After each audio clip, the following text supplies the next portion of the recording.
Welcome to our lecture on statistics for research using Jamovi.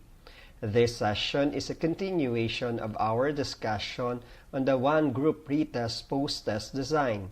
Today, our objectives are to conduct an actual simulation in Jamovi, present the results in a research table, interpret these results, and write a conclusion. Let's get started. Let's have a review of the one-group pretest-posttest design.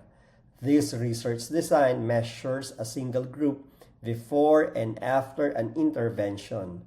This helps determine the intervention's effect by comparing pretest and posttest scores. Here is the background of our pseudo case in part 1. Mr. Johan implemented project-based learning or PBL in his class. His goal was to enhance students' understanding, retention, and application of scientific concepts. The objective is to assess the effectiveness of PBL. So he administered a pretest and posttest to determine if there was a significant improvement in their science scores. Here are the research problems we have formulated based on the pseudo case. The statistical treatments we used last time for these problems are: number 1, frequency of distribution, mean, standard deviation. That is for SOP number 1. Then we have for number 2 or SOP number 2, the paired t-test, also known as dependent t-test. And here are our hypotheses. And we have set the significance level or the alpha at 0.05 or 5%.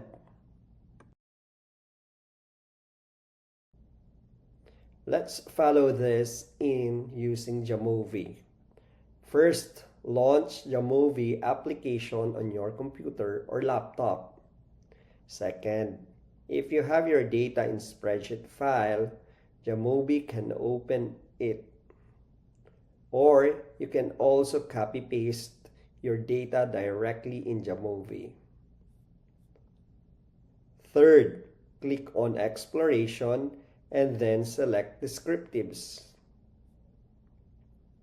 Fourth, move your variables into the variables box either by dragging and dropping them or by clicking the right arrow.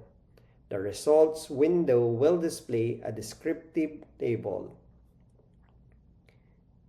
Fifth, click the checkbox for frequency tables. The frequency tables will appear in the results window. Sixth, click the statistics button. This allows you to add or remove various descriptive statistics as needed. For this example, we only need the mean and standard deviation. Seventh, click the checkbox for Shapiro-Wilk to check if the data is normally distributed. The results will appear in the descriptive box, and if the p-value is greater than 0.05, the data is normally distributed. 8. Go to the t-test section and select paired sample t-test. Finally, move your variables into the paired variable box by either clicking the right arrow or dragging them into the box. The paired sample t-test table will appear in the results window.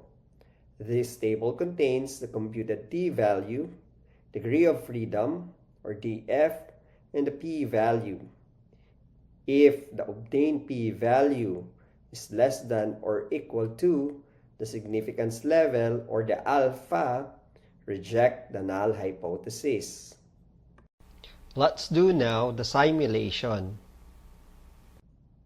This is the Jamovi window. As you could see, I already encoded the data. So let's change the variable names. So this will be students, and then we need to click this one, change this pretest, then click also this one and change it to post-test. Now let's go to the analysis. Okay, so you could see here the analysis. Click exploration, descriptives. So let's move the variables. Okay, as you could see, descriptives result appear here. So we have N, total respondents. We don't have missing respondents, the mean, median, standard deviation, the minimum, and the maximum. Then click frequency tables. You can see it there, the frequency tables. And then we also have here statistics. So we only need the mean, the standard deviation, and let's retain the total number of respondents. So uncheck those. We don't need this, we don't need this, and we don't need this. Okay, so we want to ensure if our data is normal. Let's check this normality Shapiro-Wilk. As you can see, the results are displayed in the descriptives table. So we have that as a result for our statement of the problem number 1. Then, for the statement of the problem number 2, let's click t-test, paired sample t-test. Then, let's move the variable here and then here. So you can see here the result of the paired sample t-test. Okay. Okay. So we will be transferring this result in the tables.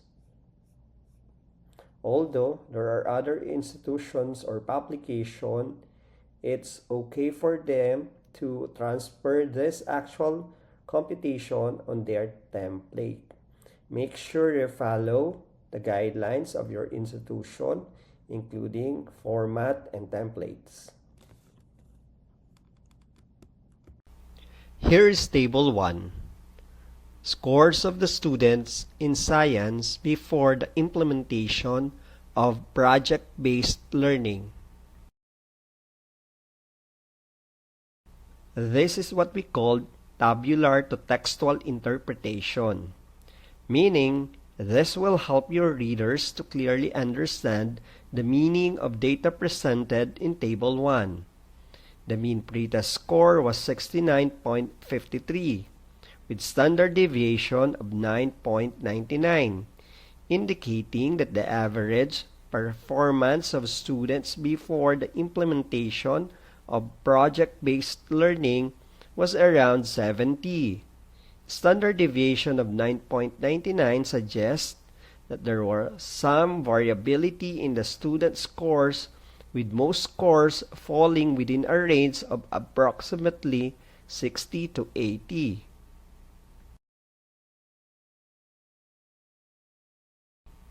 You may continue your interpretation or discussion in the second paragraph by writing like this. To further understand the result of your study, you could conduct interviews with students and teachers to gather insights into their experiences and challenges. Observation of classroom interactions and student engagement could also provide valuable information. This is a sample discussion of interview results to support your tabular presentation.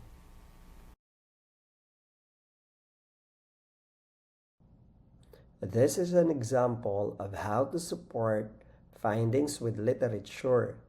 It involves not only presenting data from computations and interviews, but also incorporating what researchers and literature say. This support may agree or contradict with your data, helping to justify treatments, intervention, or addresses research gaps.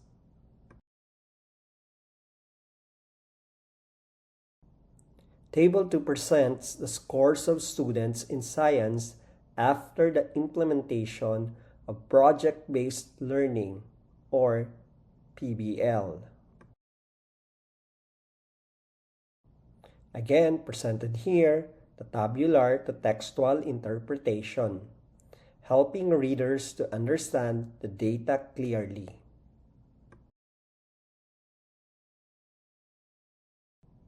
To support the tabular presentation, we included discussion of interview results.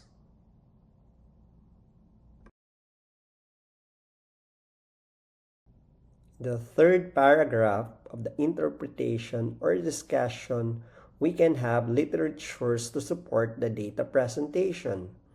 Likewise, the interview results.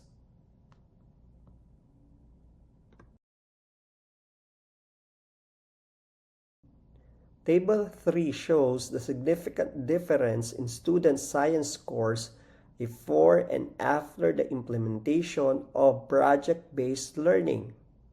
A paired samples t-test was conducted to compare the scores of 15 students. The results indicated a significant difference between the pretest scores and post-test scores. This suggests that the implementation of PBL had a significant effect on the students' science scores.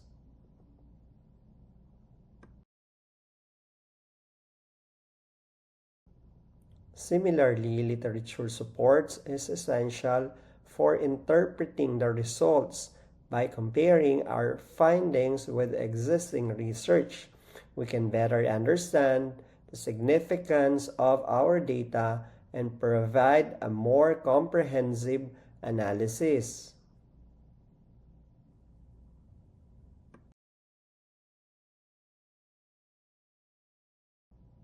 This is a sample conclusion. Kindly observe how it was written.